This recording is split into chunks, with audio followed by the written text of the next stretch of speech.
first recommendation, if you're going to pressure can, start it earlier in the day. So you don't have to get up at midnight and get jars out of your pressure canner.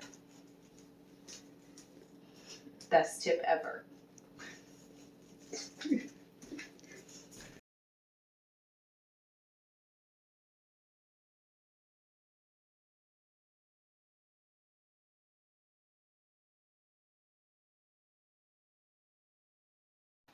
Hey guys, welcome back to Forest House Homestead. Today we are getting a couple of our chickens put in the roaster. That gives us some pre-cooked meat for the week. We go ahead and debone it, and then I put all of the skin and bones back in the roaster with some additional herbs, and that's really how we get our broth started. So I'm lacking fresh produce today, so we're going to be using dried herbs and spices.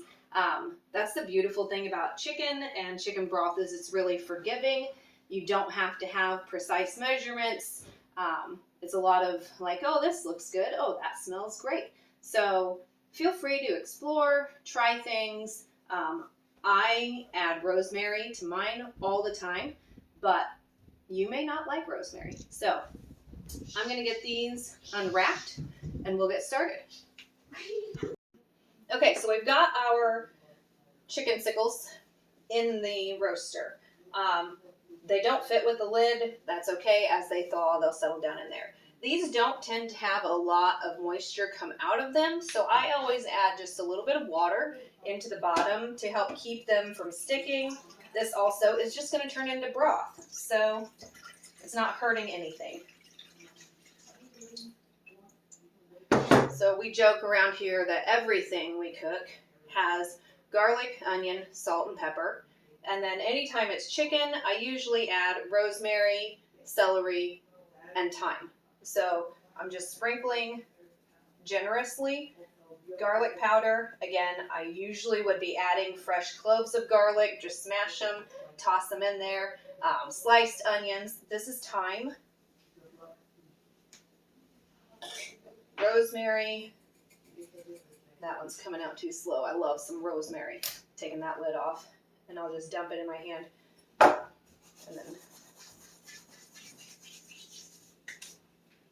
all right, here's some celery seed. A little bit of celery seed goes a long way. Another thing you can do is we have a bag in our freezer.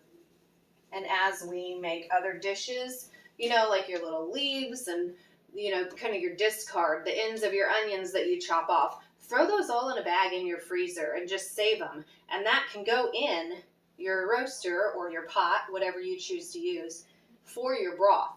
You can use those kitchen scraps to make healthy, nourishing broth for your family. There's no need to waste, you know, onion ends and celery leaves, that kind of thing. Here's our onion powder.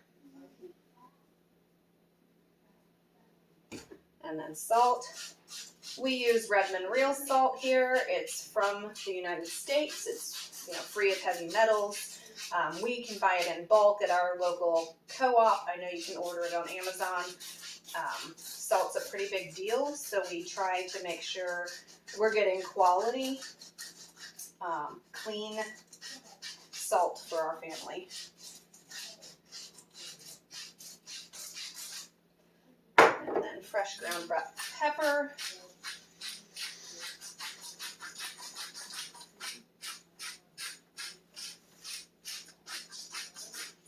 And this is parsley we grew in our garden and just put in our dehydrator.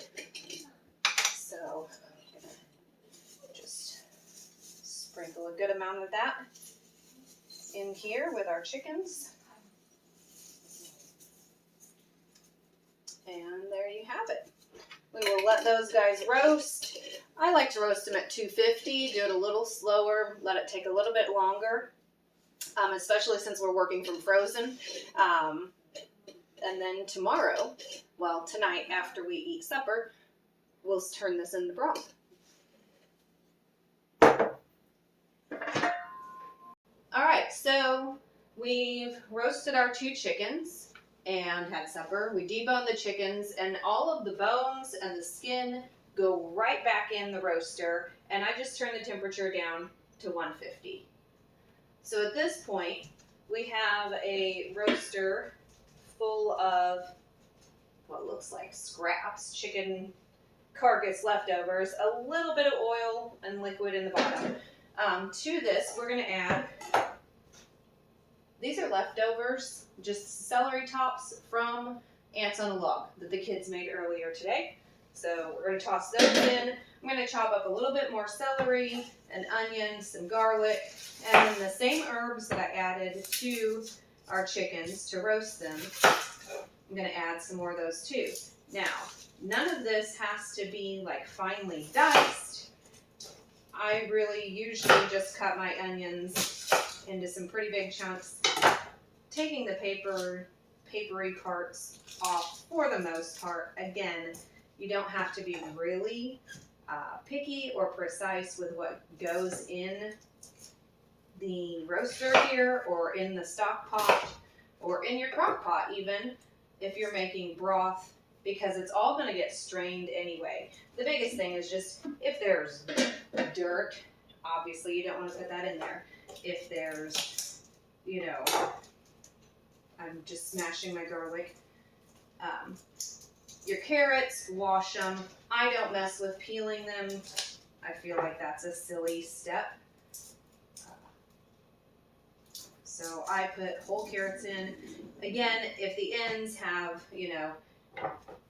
kind of cruddiness, I'll just take that very little bit off, chop it into some big chunks, and that'll go in just like that. So again, we're just smashing garlic cloves, getting that papery shell off of them, and then I'll toss the clove in just like that. With it being smashed, it'll be open enough to really get the flavor into the broth. And this is going to roast. This is going to be in the roasting pan for, 24 to 36 hours usually. And that will make some nice, rich, savory broth that, let me tell you, you will not buy broth that good at the grocery store.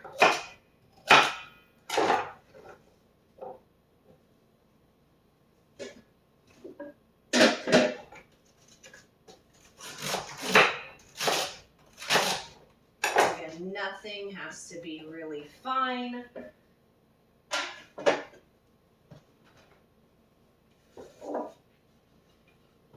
And then more salt and pepper.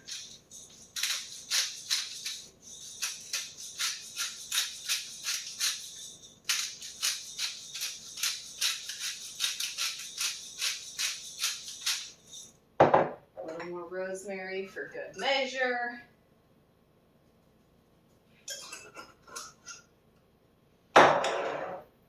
And then I fill the roaster brimming full. Like, it's not gonna boil over. I have it low. It's on 150 degrees.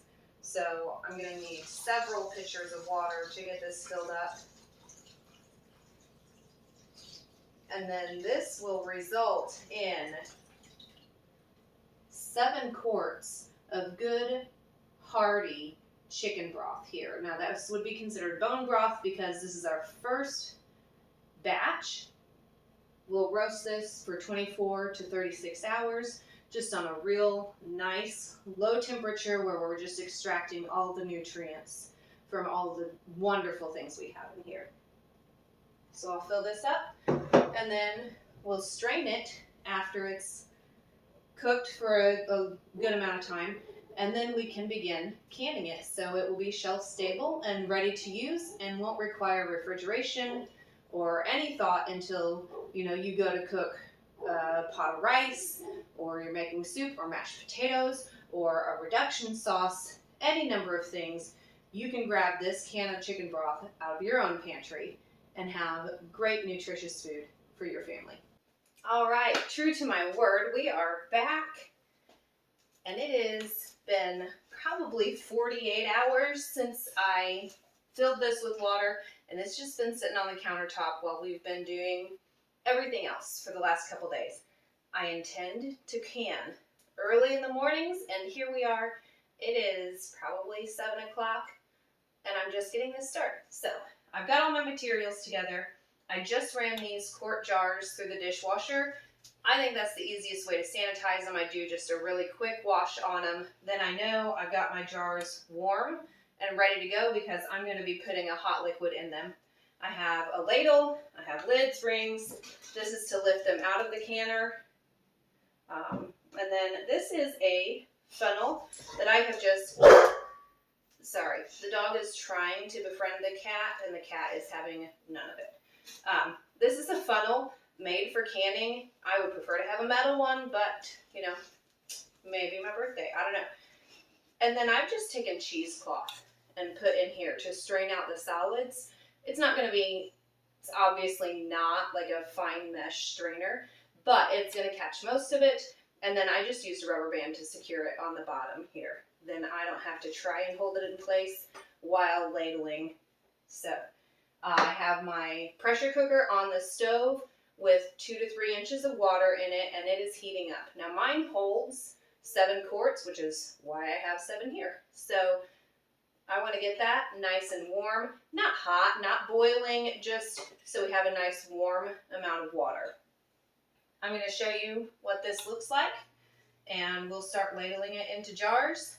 And then I also have some vinegar here with a washcloth to clean the rim of the jar. You want to make sure you have that nice and clean before you put your lid on. I'll go over that as we fill the jars and can them. All right, so let's look inside this roaster. Oh yeah, that looks good.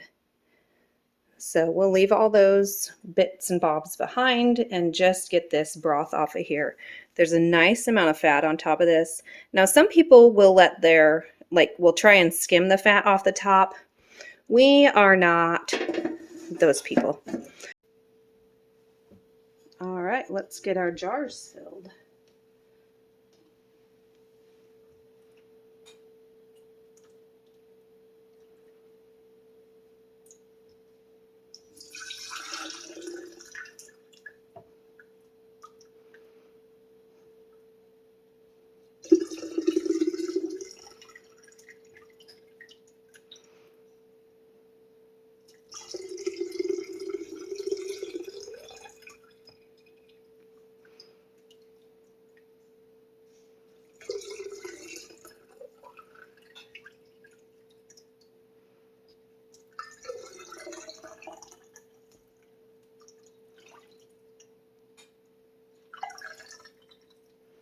All right, so we leave about 1 inch of what is called head space, and that's just extra room in the top of the jar. And that's pretty standard. So I always think about right around here, right at the neck is going to give you about 1 inch of head space.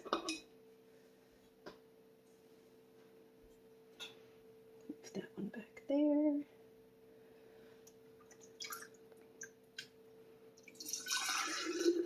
All right, so we have our cans full.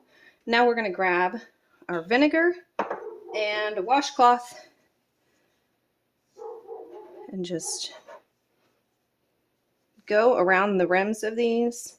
We just want to make sure we use vinegar because it really does a great job at cutting through any of the fat that may have gotten splashed onto the rim. We want these to be nice and clean so that we can get a good seal on our lids.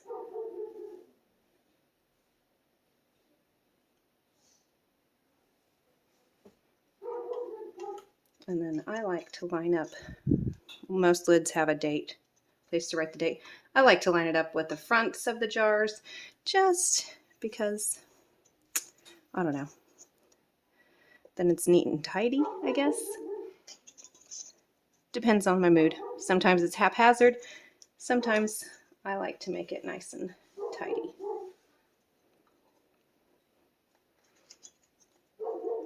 So place all of our lids.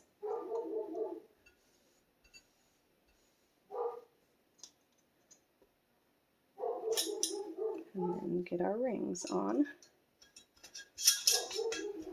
Now we're not like really wrenching down on these. We want them nice and snug because the contents in here is going to start to boil and build up pressure inside as well as building up pressure from the outside. So you want your lids on, you want to put these on, they say finger tight. So I'm not wrenching down on them real hard. It's just kind of what leverage I have with my fingertips.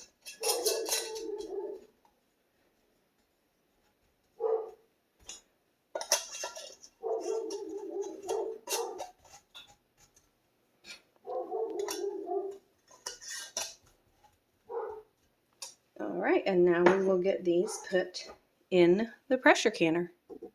We have hot broth in our jars. It's not so hot that I can't touch the jars. It's like steaming hot. It's been at like 160, right around 160 degrees. So I'm going to lift these. Sorry about the dog barking. She is being the dog she's supposed to be, guarding our house. So I'm going to just put all 7 of these in. We've got steaming water in the pressure canner. Load these in here. Now this is an older pressure cooker that has the weighted gauge that sits on top. I know some of them have a dial. I don't know, I have 0 experience with them, and you'll notice, I'm doing this on an electric glass cooktop.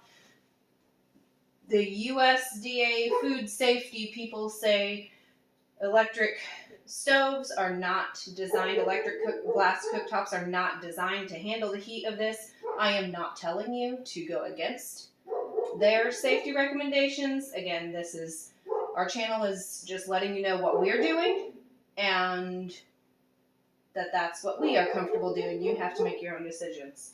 So I've got my 7 quarts of broth in here. This has the rubber gasket sealing the lid. I'm going to put this on here, and I'm going to turn up our heat, and I'm going to leave it like this until we have steam coming out of the top, and I'm going to let it steam for about 10 minutes before I even put my weighted dial on there. All right, so we definitely have steam coming out here. You can't see it, but is for sure there. We've got a rolling boil happening inside. So we're going to add the weight, and this needs to be on 10 pounds of pressure. See, now you can see it, yeah. So that'll just sit on there, and when it gets up to 10 pounds of pressure, that will start to jiggle. Here we are at 10 pounds of pressure, and this has to stay at 10 pounds for 25 minutes because these are quarts. This is all based on altitude and what size of jar you're canning and what is in them. So for broth, at my altitude, I need to have 10 pounds of pressure for 25 minutes.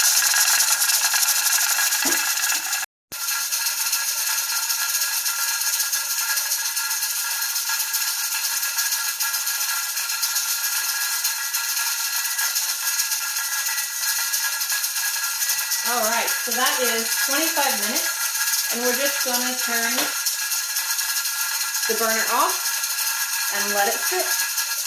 And eventually, that will stop making any noise. Okay, so it has been about half an hour. This is no longer jiggling, but I want to show you. It does still have pressure.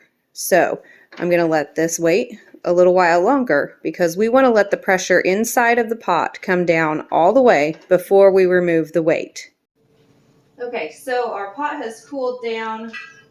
There's a little bit of pressure left on it, not much at all. So I'm just going to take the lid off.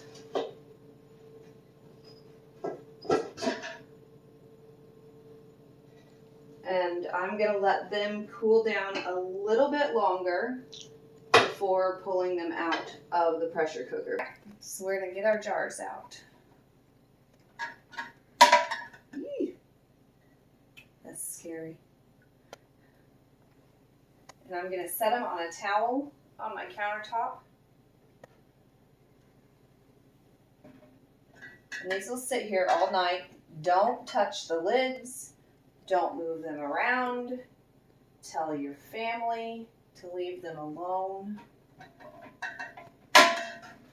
because you want to be sure that it has a proper seal on it. And if you go messing with them, you won't know. Okay, so here we are. It's the next morning. These have sat all night undisturbed, and you can see that the lids are all concave. So they've all like sealed in. If one hadn't sealed, you would see a little bit of a dome in the middle, and if you press on it, it would kind of like click like a, I don't know, you'd be able to tell. Anyway, so now we can take the bands off of these and put them in storage. I'll write the contents and the date on the lid, and then they will be stored. You don't stack your canned items because that could give you a false seal, and that is not what we want, because we want to know if this seal is compromised. Again, I am not a certified food handling person. I haven't taken any classes that, food safety courses or anything. I just know what we do at our house, and this is how we preserve our broth. And actually, a few of these are going to my friend Kelsey. Shout out to Kelsey. Thanks, girl, for getting us a case of jars in a pinch. We ran out and I needed more, and she saved the day. So I'm going to give her a couple of these jars to say thank you. So I hope this was helpful. I hope you feel more confident in doing this yourself. And if you have any questions, drop them in the comments and I'll do the best I can to answer them. Or you can always check out the USDA safe canning guidelines on the internet.